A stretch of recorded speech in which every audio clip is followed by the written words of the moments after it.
Okay, hope you guys had a good weekend. So we're talking about trees and ensemble methods in this unit. And last time we learned about decision trees, and we learned that decision trees are very general methods. For example, they handle ordinal and categorical features. We don't need to standardize them. They're interpretable. Inference is fast.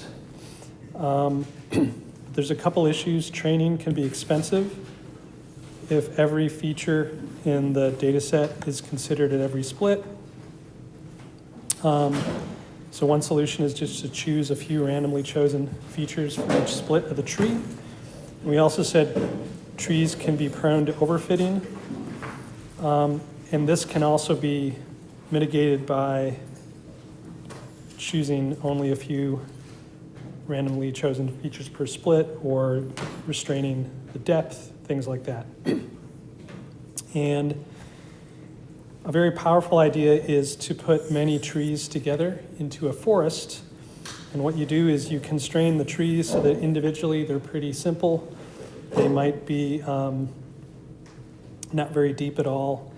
They would possibly be given just a subset of the data, maybe through bagging.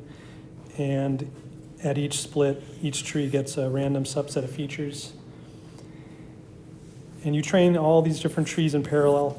And then at inference time, you just do some sort of, average prediction, and you get a random forest. And it's a very powerful method. There are a number of tuning parameters you can play with to get them working really well, but they generally work pretty well just with the defaults. Okay, so this is sort of a parallel approach to training an ensemble of trees. There's not too much to it. Any questions on that idea? Okay, so another approach, what we'll discuss today, is a sequential approach to training a bunch of trees. And this is called boosting. And we'll go through 3 kinds of boosting today. There's many others, but we'll start with the simplest kind, AdaBoost, and then we'll talk about gradient boosting, and then finally we'll talk a bit about XGBoost, which is a modern technique that's very powerful. And the overall approach is sort of like this.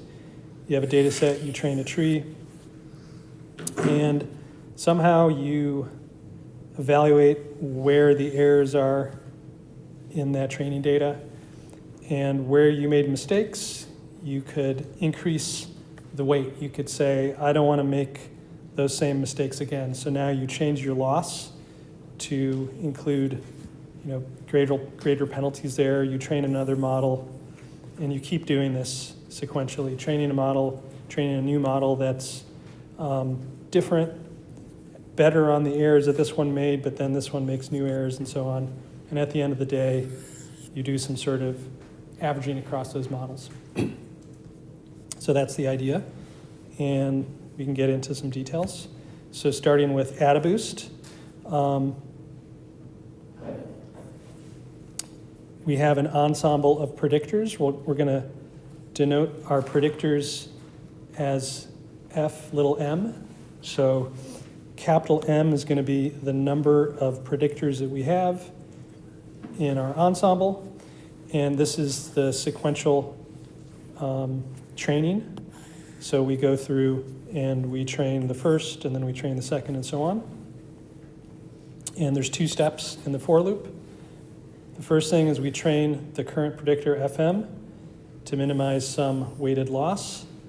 And by the way, when you initialize at m equals 1, these loss weights are all equal to 1. So the first tree is just minimizing some loss function. And like I mentioned on the previous page, you look to see where you made mistakes, where the samples had high loss in the previous round, and then you set the weights for the next round higher at those indices. You go to the next M, you train that model, and so on. And then once you have those individually trained models, you can combine them with these weights alpha m to get the boosted model. This is a combination of the models that includes all m of them. And so to see the details, we're going to focus on a simple case where we have binary classifiers, FM, that only output 1 or minus 1, and we'll of course assume that our training labels yi are also 1 and minus 1. And in that case, a lot of stuff simplifies. There are versions of AdaBoost that are more complicated for regression in non-binary classification, but we'll just look at the simple case to get a sense of how it works. Okay, so again, we have training data like always. Now the yi's are plus minus 1. And the base classifiers,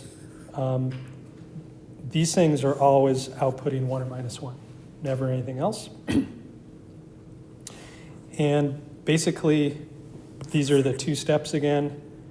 Let's define this step M boosted classifier. That's the capital F. So that means at iteration M, the capital F is the previous capital F plus the scaled new base classifier. So as we go through the M, it's kind of like this thing just accumulates all of these additively, and it just gradually builds up this so that at the end you have F capital M. Okay, so this is just sort of a recursive way to build that up. And this is how we initialize the first boosted classifier, or the 0th one. We just set it at 0, and then we go through our for loop, and we want to design the scaling weight alpha m and our base classifier so that the boosted classifier at that stage minimizes this exponential loss. So this exponential loss is not something we've seen before, but it makes sense in the context of classification. At least this is for binary classification. And it's simple to work with, and that's why the main reason why we're using it. Okay, so how does this go? Well, we have an equation for FM. We can plug this into our loss function to see what is the loss going to be at step M.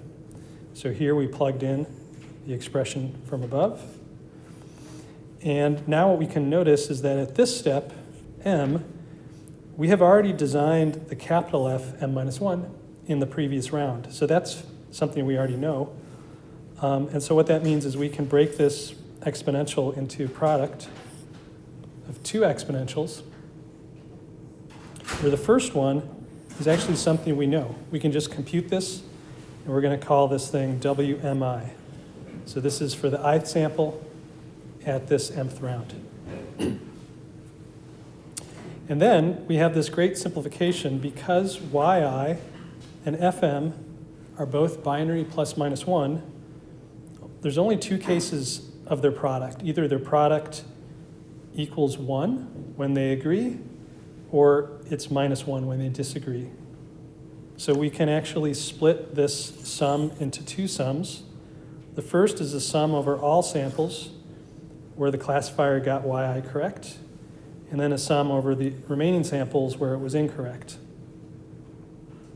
And you can see this term just reduces to either e to the minus alpha m when they agreed, or e to the positive alpha m where they didn't agree. Okay. And this is a sum over I, and so we can pull this outside the sum, and we have this sort of simplified expression. Is everybody with me so far as to how we got here?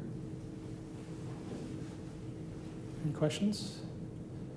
Okay, so now to massage this even more, because our main job is actually to design this classifier right now. It's not obvious yet how to do that.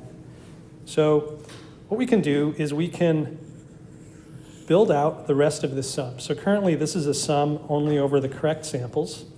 So let's add in the incorrect samples to complete the sum, but then let's subtract out those incorrect samples here. So these are the same, just written in different ways. So is everybody okay with that step? Okay, so now you can see that what that got us is the thing we're trying to design is only here. This is not something we need to worry about designing right now. Let's just focus on designing the predictor.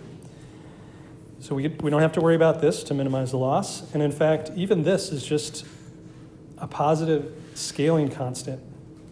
So really, to minimize the loss, all we have to worry about is this term. Okay. So this is actually just a weighted misclassification loss. So it's looking at all the samples where there was a mistake, and every time there was a mistake, instead of just counting that mistake as the value 1, you count it as this more general thing, WMI. And in particular, when you look at how WMI is defined, it has to do with how the boosted classifier, how well that worked in the previous round.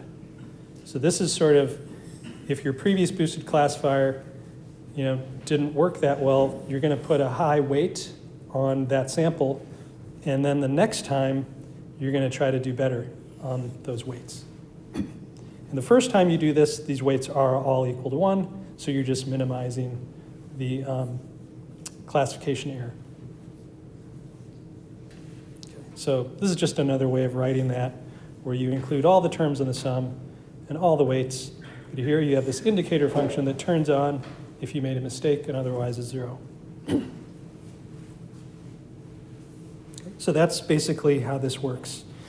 So basically, we're just minimizing this weighted misclassification loss, where the weights have to do with how well or how poorly we did last time.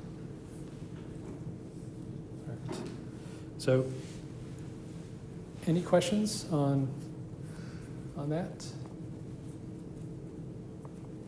Okay, so then the next question is, what about these alpha terms? The alpha terms, if you remember, were the weights that we use when combining all the base classifiers to the boosted classifier. And so if you go back to the, maybe even this one. I guess any of these expressions, if you take the gradient with respect to alpha m and you set it to 0, you can solve for the optimal value, which is this. And so it has a nice form. There's this thing epsilon m, which is like a weighted error rate. So this is the top sum, has all the places you made a mistake. The bottom includes all the training samples. And so, for example, if the weights were equal to 1 for all samples, this would just be the standard error rate, because it's the fraction of places you made a mistake. But now you can see if the weights are non-zero, it's sort of like a weighted error rate. Okay, so basically that's what alpha m is. And so now we know how to design everything. First iteration, we initialize all our weights to 1, and then we go through this for loop over the different stages m, where we compute the classifier, the weighted error rate, the alpha m's, the boosted classifier up to that stage, and then the weights for the next round. And then we just repeat until we're all done. Okay, a lot of details here, I realize. Let's just look at a pictorial example. So here we have two features, and since we're designing a tree classifier, our classifiers will have decision boundaries that are either vertical or horizontal. And this is a decision stump, which is a tree of depth 1, so it's super simple. There's just one decision point. And so in the first iteration, let's say it came up with this decision boundary, which means it got all the minus samples correct, but it made errors on these pluses over here. So that means for the next iteration, those pluses are weighted, and that is represented here by making them bigger. And so now, when it designs the next classifier, it's basically saying, you better not make mistakes on those samples in the training set. And so here, you can see that there's not really well, I guess you could, yeah, you can see this is a pretty good boundary because it certainly classifies all the blue samples well, and it classifies especially those well. But now, of course, it does get some of these wrong, and so those ones are going to be weighted more the next time, and so the next boundary will be here. Okay, so you have these three really simple, super simple classifiers. You can compute the alpha m's as follows, and then when you put everything together, you get this strong classifier. You can see that it's correctly labeling all the training data. So in scikit-learn, this is the AdaBoost classifier. It is, by default, it uses 50 decision tree classifiers of depth 1, which are decision stumps. Or there's also a regressor that also uses 50 regressors, but now of depth 3. Those are just the defaults. You can, of course, change that if you want. So that's AdaBoost. Is that making sense? The overall idea? Okay. So in order to get this to work out so nicely, we basically had to make some strong assumptions. In particular, we assumed that the classifiers and the labels were plus minus 1, and that we had trees, so we could design things very flexibly. So with the next technique, the setup is pretty similar. So for example, we have these base classifiers FM again. We have weights alpha M. We have the boosted classifier capital FM. But now what we want to do, we're going to design them sequentially, but now what we want to do is we want to be able to handle more general losses, not just that exponential loss. Yeah, that was another very specific thing that we used here to make everything, work out tractably. So we want to be more general because maybe that's kind of a weird loss. So, okay. So we'd like to handle more general losses. And the other thing too is we'd like to handle some kind of class of prediction functions. So what I mean by that is maybe we want to do this with neural nets. So that means that these base classifiers are all neural nets.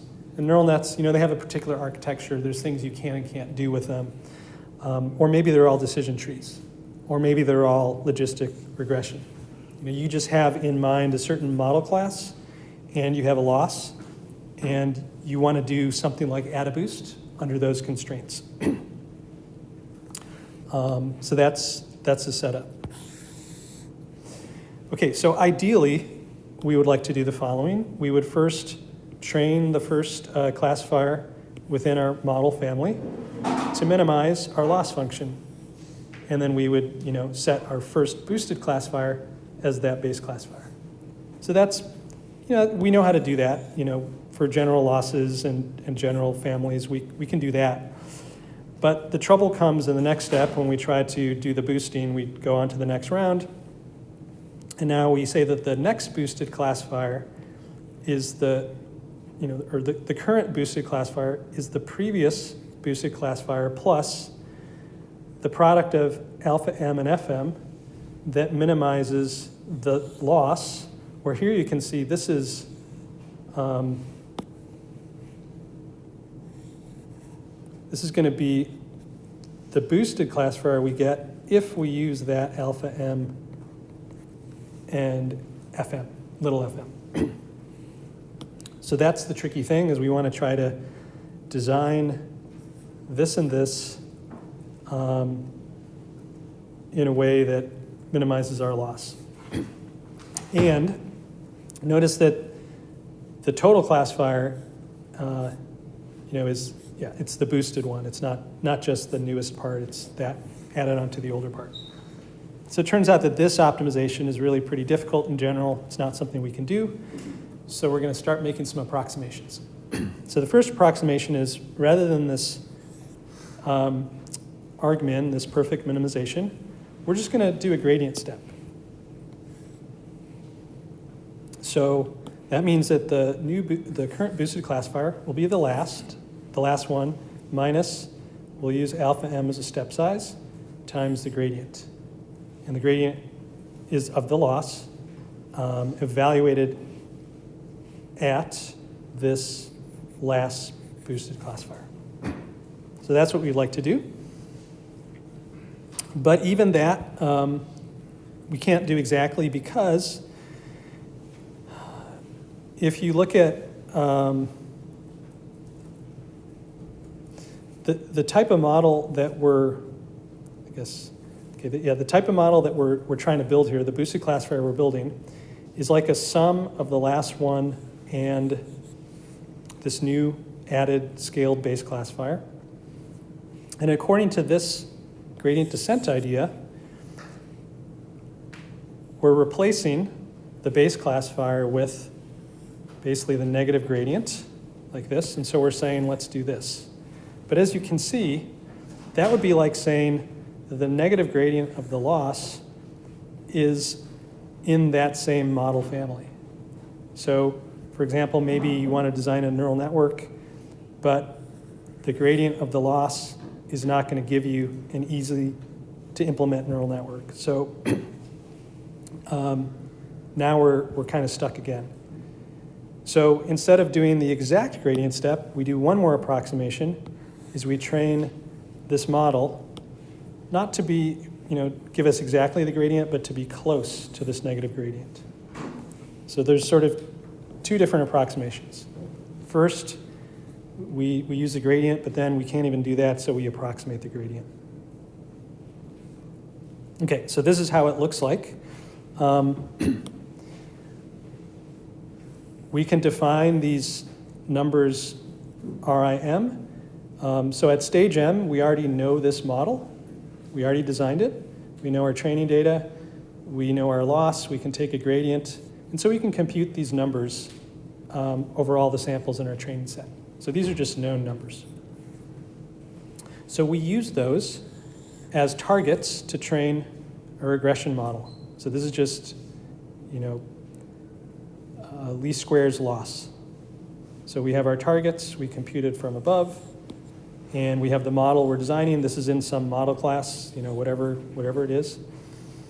And so we just train our model to do this. And once we have that model, we now,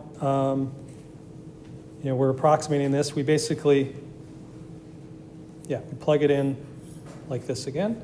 So this is what we get. And now we want to do one more optimization, figure out what alpha is. And that's easy because alpha is a scalar. We can just make a grid of different alphas, and we can try this over that grid.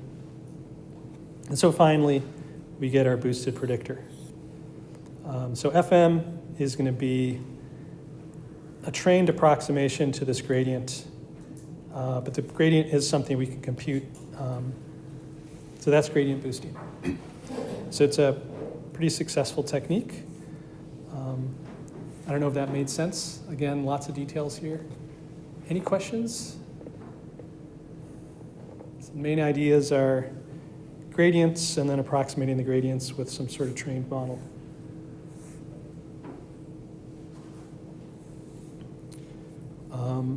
So in practice, what they do is they slow down the learning with another little fudge factor here that decreases the effective learning rate, just a number between 0 and 1.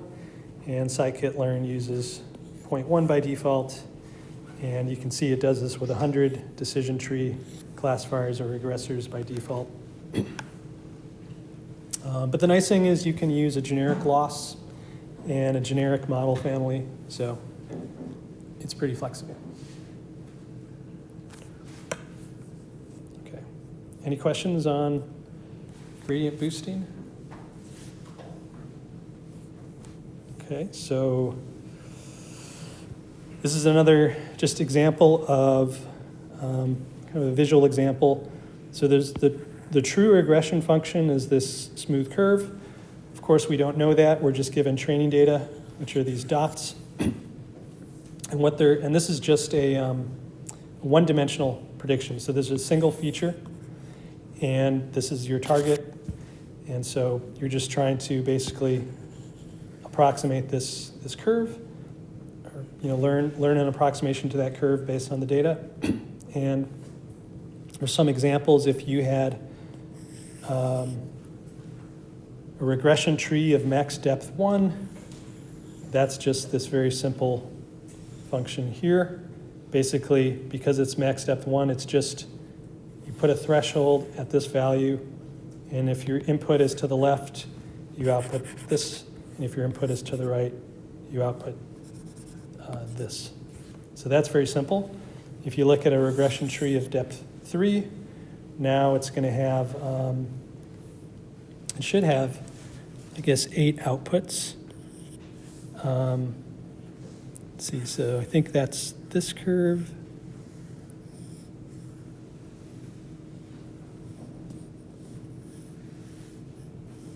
Something like that. So that's a little bit closer, but you can see it's still pretty jagged. And here is an illustration of a gradient boosted regression tree of max depth 1, meaning each of the trees in the sequence are just very simple things like that. And what they've shown here is if there's only a single element in the sequence, and then they keep adding more and more elements, and I think when they get up to 2,000 elements, it converges to this red curve here, the kind of bold red curve. So you can kind of see what happens as you add more stages onto this gradient boosting regression tree. It gets closer to that smooth line, but because you have finite data, it's never going to get there perfectly. Okay, so just a visual example. Any questions? All right, so then the last method to talk about is called XGBoost, extreme gradient boosting. So basically, it's an evolution of the gradient boosting that we just talked about. It's super popular. It works great out of the box, and it's won a lot of machine learning contests, especially with tabular data, meaning not images, not speech, just like generic tables of data from different applications. It usually performs as well as neural nets, but it's much easier to design and train. And basically the differences between what we just learned about with gradient boosting is instead of a gradient approximation, it uses something a little bit better, second order Taylor series approximation, and it also uses regularization. We're going to talk about both those things. We won't talk about sophisticated tree search that it has, and also many parallelization hardware acceleration tricks. So you can read about those in the paper if you'd like, but I won't get into those details. And it's not part of sklearn. It's, I think for licensing reasons, it's in a different package, but it's free. You can download it, and the interface, actually it has many interfaces, but one of them is exactly like sklearn, so it's very easy to use. So this is the derivation. So basically, it's just like what we've been working with, except now there's no longer those alpha m's. They've been taken out. And so this is what we'd like to do ideally. We'd like to train the first base predictor to minimize our loss. Then we were going to set our first boosted predictor at that base, and then we enter our for loop, and we say the next boosted predictor, or maybe the current one, is the past plus the f that minimizes this loss. So this is XGBoost's loss, and you can see the first term looks just like gradient boosting without the alpha m, but now they also added this regularization term that I'll show you on the next page. But again, just like with gradient boosting, this is too difficult to do generically. As before, we have f. It's basically, they're going to use a decision tree for this, and we have a generic loss. So you can't do the ideal optimization here. So instead of doing a gradient approximation, we're going to do a second order Taylor series approximation. So basically that is this line. So we're going to approximate this function around this point where this is going to be the perturbation. So here is the constant term in the Taylor series. This is the linear term. This g is just the gradient or the derivative. And then this is the quadratic term in the Taylor series. And h is just the second derivative. And these are just scalars. This is at stage m for each training sample I. These are scalars. Okay, so basically, instead of doing this exact optimization, we use the Taylor series approximation. And remember, we're designing f. So that means that the first term is not involved in the optimization because it doesn't have the little f. So really, we have to optimize this plus the regularization. And so that's what this is. So this is what we want to do. We want to minimize this over f. That appears here and here.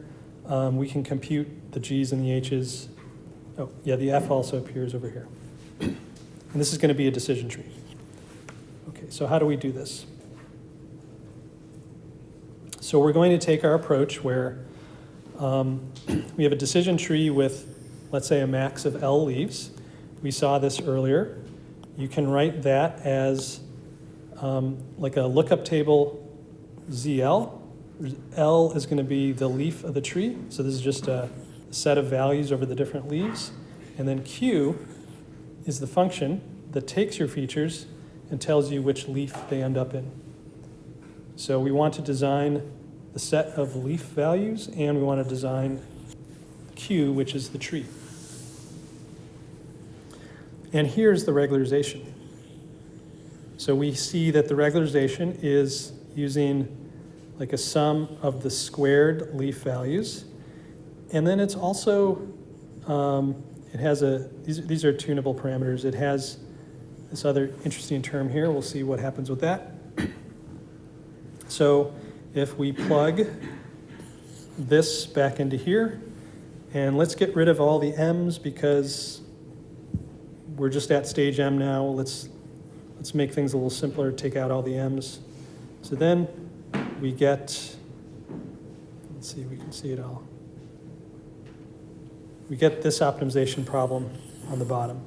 So all I did is I wrote the sum over all I as this double sum. The outer one is over the leaves in the tree, and the inner one is over the I, which land in leaf L. So this is something we did on last Wednesday. And now we have G times, let's see.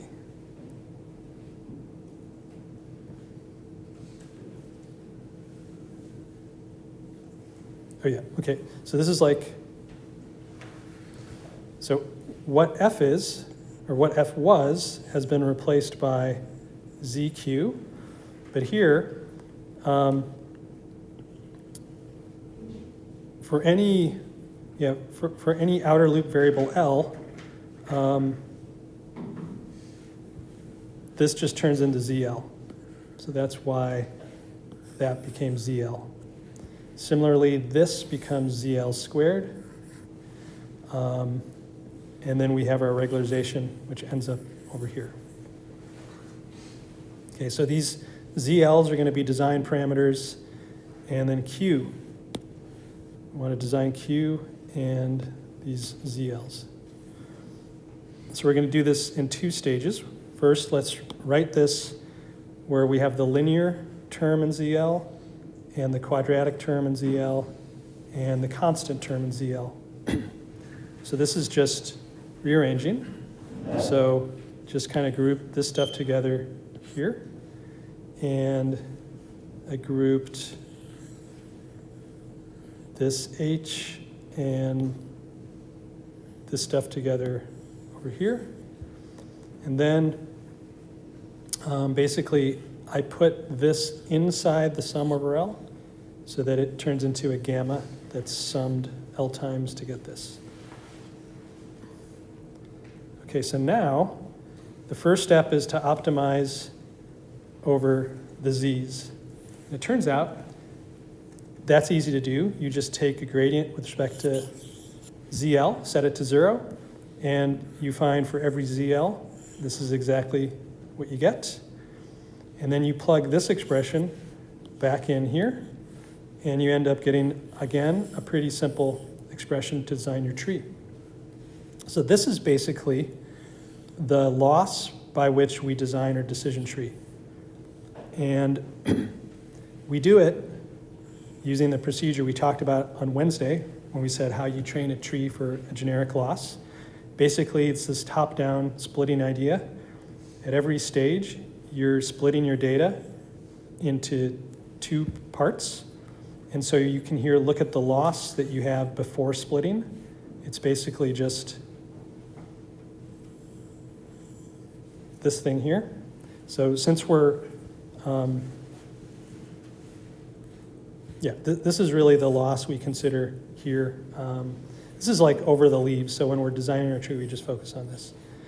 So if I didn't do the split, I would have this loss.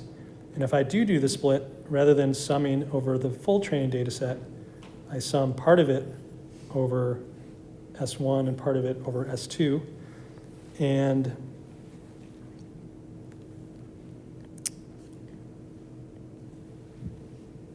yeah, and you can see that this is not equal to this because of how the sums appear inside squares and in the denominator. So basically, this is how your loss changes when you split. And if you see that the loss is decreasing, then yes, go ahead and do the split. But if you see that the loss is not decreasing, that's actually a sign that you should stop splitting there. And this parameter gamma, which is part of the regularization, controls that. Because the larger gamma is, you can see gamma actually doubles, essentially. There's one contribution before, two after, so you can, as gamma increases, you can cause your trees to be less deep. So basically, yeah, that's it. That's it for XGBoost. You can find more details in the original paper. It's really easy to set up. It looks exactly like sklearn, where you just you instantiate the model, you do model fit, model predict, and that's it. It works great. So again, the main things, it's like gradient boosting, but second order expansion, regularization. So a little bit more complicated, but so sorry for all the details today. Any questions on any of these? Okay, so that's what we have for our models. The main thing you'll find when using these, you'll find they work great at their default settings, but since if you're doing this for the project, you're competing against each other, so the default setting is not going to win you any contests. So the trick is to tune the hyperparameters. And there's generally a lot of hyperparameters for these trees and boosting methods, so it's not obvious which ones, how to go about that. Like if you try to tune them all simultaneously, there's too many. Computationally, it's too difficult. So people have worked out different strategies, different orderings. First tune these other ones jointly, and so on and so on. And you can find guides in these hyperlinks how to do that. You may find some other ones as well. But that's kind of the trick to getting these to work really well, is to do some careful and systematic tuning of hyperparameters. And I don't know in advance, I don't know which techniques are going to work best on the final project data set. It could be, XGBoost might be the winner. It could be neural networks are the winner. It could be SVCs could be the winner. They're all pretty powerful, and certain data sets do better with some of those techniques. So it's just a matter of tuning them yeah, doing a really good job implementing them, good engineering. The other thing about the final project data set is it is imbalanced. So if you think back to Unit 5, I gave you some hints about how to deal with imbalanced data. So those, it works fine if you don't use them, but if you want to win the contest, you're probably going to have to use those extra tricks. So, okay. I have one more thing to talk about, which has to do with feature selection with these. One of the interesting things about these trees is they have some automatic ways to tell you feature importance, which is basically like, according to the tree, its notion of which features are more or less important. And each tree method computes this in different ways. And they're pretty useful. The nice thing is that you can get this information very quickly. You just run the tree and it spits it out. It's, as you know, it's a lot more involved to run lasso or sequential feature selection. That takes longer. With the tree, you just train the tree and you kind of get this for free.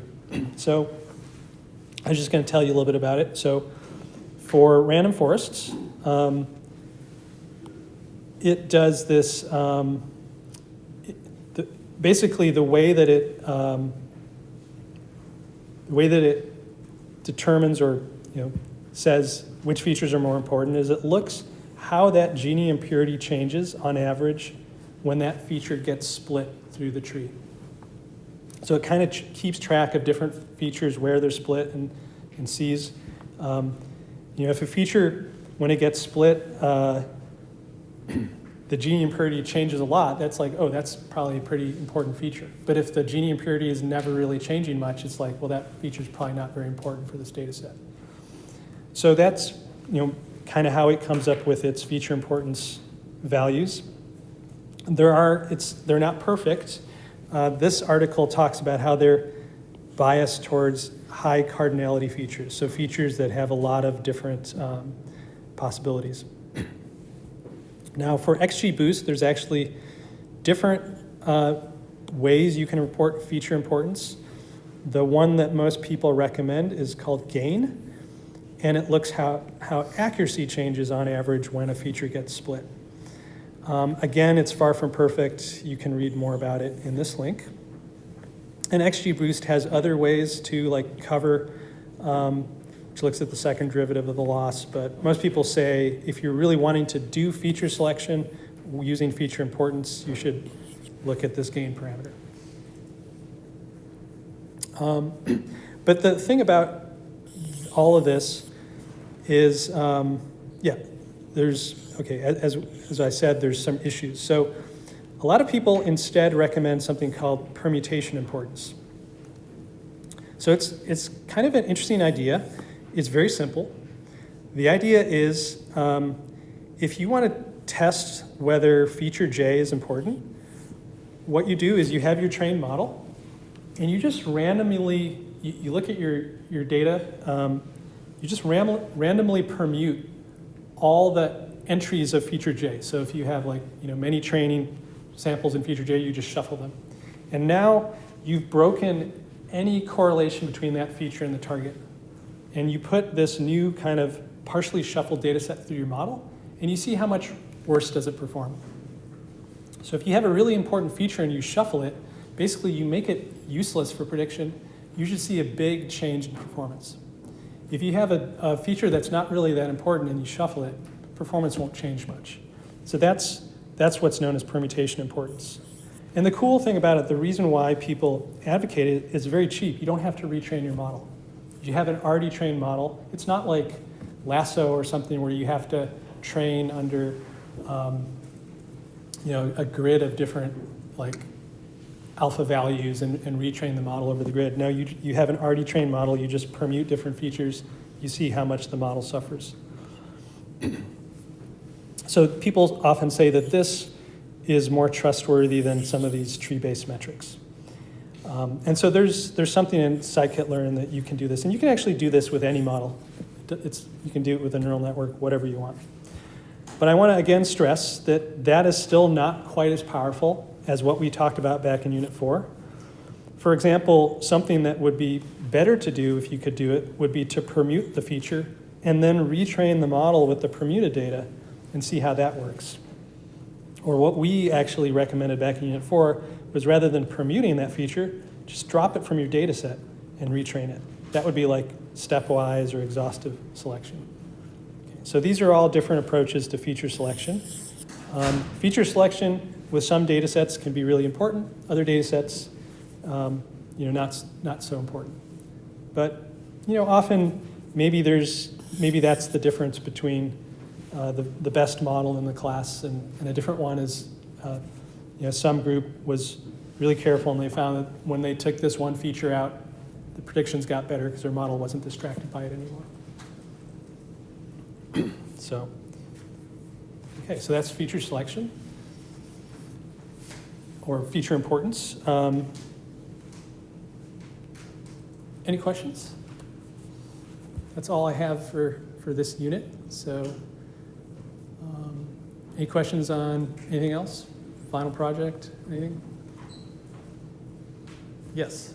So these techniques? Oh, well, I can do either. Yeah, I just wanted to know, like, decision trees or distribution, these things, like when will they work better for which kind of data sets? I mean, we studied about the classification. Do they work equally good for images too, or No. what kind of data set do they work better for? Yeah, so images, generally speaking, have a lot of pixels, like tens, hundreds, millions of thousands, tens of thousands and above. And these would be pretty inefficient on that. So convolution is really a really powerful simplifying technique that enables neural networks to work well. So like I would say for images and even for things like audio, where those techniques, neural networks are probably the best. But if you have just plain what they call tabular data, which is data that just comes from some very generic application that doesn't have that local structure, doesn't have that convolutive structure, you just have to treat each feature as its own thing, and try to find which are more important, which are correlated, and so on. For that, these trees work great. Yeah. And support vector machines can also work well, but they can take longer, maybe, to train. So, another question? If we do feature selection, can we use all of those features optimal for the approaches we want to use later, or there might be different approaches?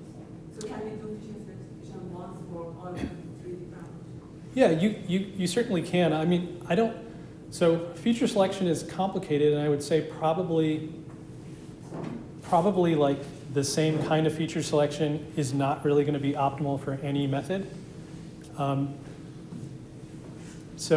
But I would say like it's not a bad idea to use a tree method to sort of scout out which features might be more or less important just because it's fast and easy. And then maybe that helps, or you can combine that knowledge with other feature selection examinations and kind of compare them. Like, do they agree? Are they all saying that these are the most important features, these are less? And then that way you can feel better if you drop a feature off and say, yeah, all these methods kind of agreed that that was probably the least important one. Good question. Any other questions? Okay, great. So this actually concludes our discussion of supervised learning. After this, we're gonna change our focus to unsupervised learning, things like clustering and dimensionality reduction. In all those applications, we'll just have features but without labels. So it's kind of a whole different style of machine learning. Okay, great. See you guys on Wednesday.